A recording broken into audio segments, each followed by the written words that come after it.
Crónicas del Pasado presenta.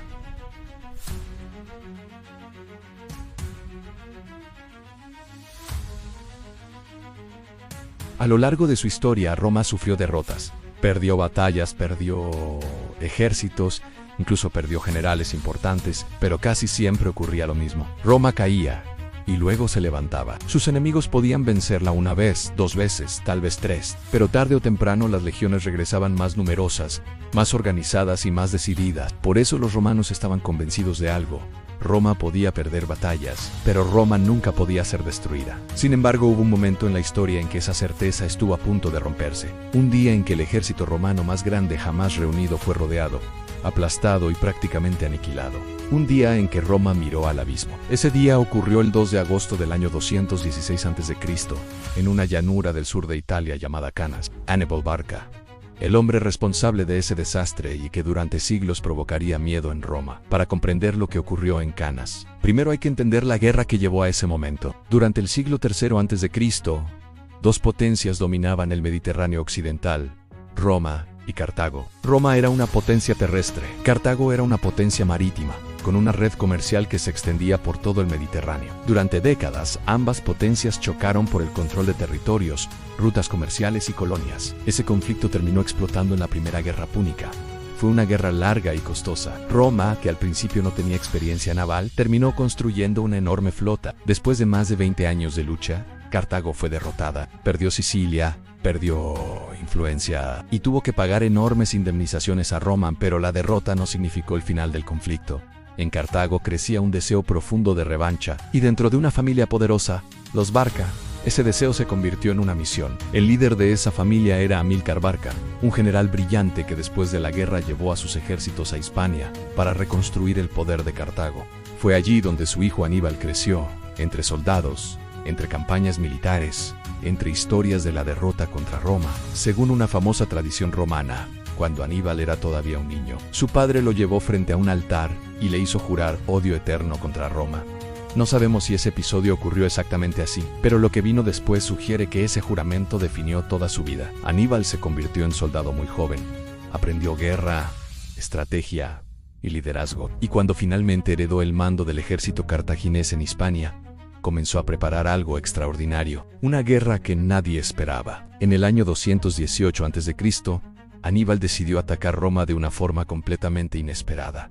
En lugar de invadir Italia por mar, lo haría por tierra. Su ejército partió desde Hispania, cruzó el sur de la Galia y luego enfrentó uno de los desafíos más extremos de la historia militar: los Alpes, montañas gigantescas cubiertas de nieve, con pasos estrechos y tribus hostiles que atacaban constantemente a la columna cartaginesa. El cruce fue brutal. Muchos soldados murieron, muchos animales de carga cayeron por los precipicios, pero Aníbal logró algo que parecía imposible: descendió hacia Italia. Y lo hizo acompañado por algo que ningún general había llevado jamás a ese lugar: elefantes de guerra. Roma no estaba preparada para algo así. Y cuando intentó detenerlo, descubrió rápidamente que ese general cartaginés era mucho más peligroso de lo que imaginaban. Las primeras batallas fueron desastrosas para los romanos. En el río Trivia, Aníbal utilizó el frío, el terreno y una emboscada para destruir un ejército romano. Al año siguiente, en el lago Trasimeno, ejecutó una de las mejores emboscadas de la historia antigua. Un ejército romano entero marchó por un valle estrecho junto al lago. De repente, las fuerzas de Aníbal descendieron desde las colinas.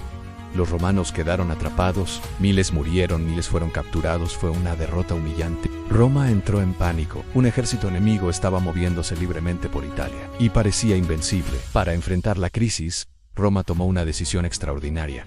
Nombró un dictador temporal, un general llamado Quinto Fabio Máximo. Fabio entendía algo que muchos romanos no querían aceptar: enfrentar directamente a Aníbal era extremadamente peligroso. Así que adoptó una estrategia diferente: evitar grandes batallas, hostigar al enemigo, desgastar lentamente al ejército cartaginés. Su plan funcionaba, pero en Roma muchos lo consideraban cobarde.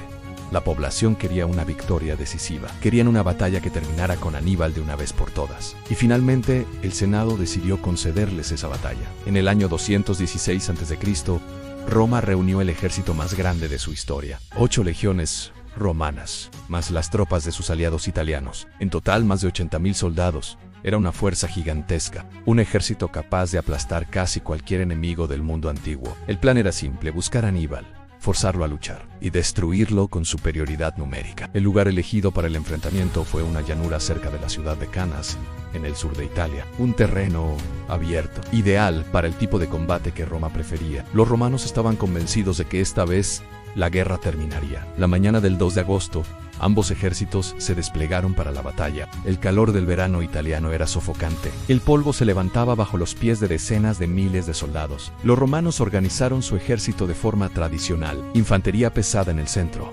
Una masa compacta de legionarios, escudo contra escudo, hombro contra hombro. La idea era simple: avanzar con fuerza, romper la línea enemiga y aplastar al enemigo con pura presión. Aníbal organizó su ejército de forma completamente distinta. En el centro colocó tropas galas e hispanas, guerreros valientes pero menos disciplinados que las legiones romanas. A ambos lados, ligeramente retrasados, posicionó a su mejor infantería, los africanos, veteranos, experimentados, soldados capaces de mantener una formación perfecta. En los extremos colocó su caballería.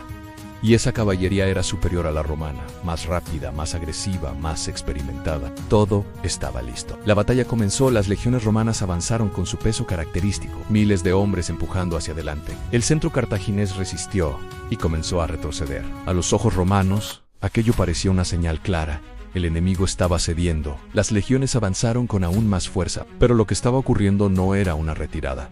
Era exactamente lo que Aníbal quería. Su centro comenzó a curvarse hacia atrás, primero lentamente, luego cada vez más.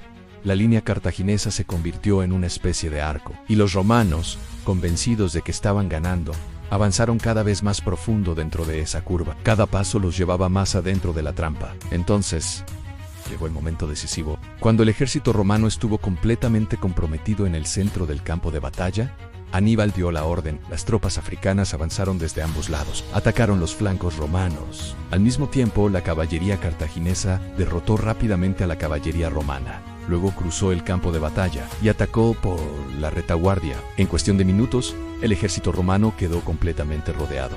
Era la maniobra perfecta, la famosa doble envoltura, una táctica que siglos después seguiría estudiándose en academias militares. A partir de ese momento, la batalla se convirtió en una masacre. Los romanos estaban comprimidos en un espacio cada vez más pequeño.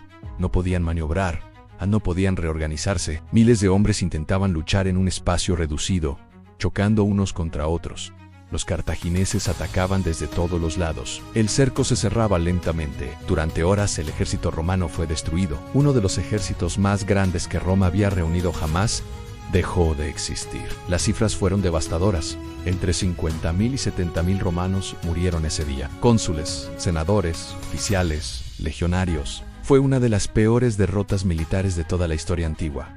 Roma jamás había sufrido algo así, y probablemente nunca volvería a sufrirlo. Cuando la noticia llegó a Roma, la ciudad quedó paralizada. Las familias buscaban nombres entre las listas de muertos. Muchos pensaron que el final había llegado, que Aníbal marcharía sobre la ciudad, que Roma caería. Pero ese momento nunca llegó. Aníbal había ganado la batalla más brillante de su carrera, pero no tenía los recursos para conquistar Roma. Y la República, como tantas veces antes, resistió. Levantó nuevos ejércitos, continuó la guerra, y años después, el conflicto terminaría lejos de Italia, en África, con la derrota final de Cartago. Pero Canas nunca fue olvidada. Durante siglos, los generales estudiaron esa batalla. Napoleón la analizó, el Estado Mayor alemán la estudió. Muchos estrategas modernos la consideran la maniobra táctica más perfecta de la historia antigua, porque en Canas ocurrió algo extraordinario. Un ejército inferior en número destruyó completamente a una fuerza mucho más grande, no por suerte, no por casualidad, sino por estrategia, por genialidad, por la mente de un comandante que entendía la guerra como pocos hombres en la historia. Ese comandante era Aníbal Barca, y en Canas estuvo más cerca que nadie de destruir a Roma. Canas fue el punto más alto de Roma, y al mismo tiempo su momento más vulnerable,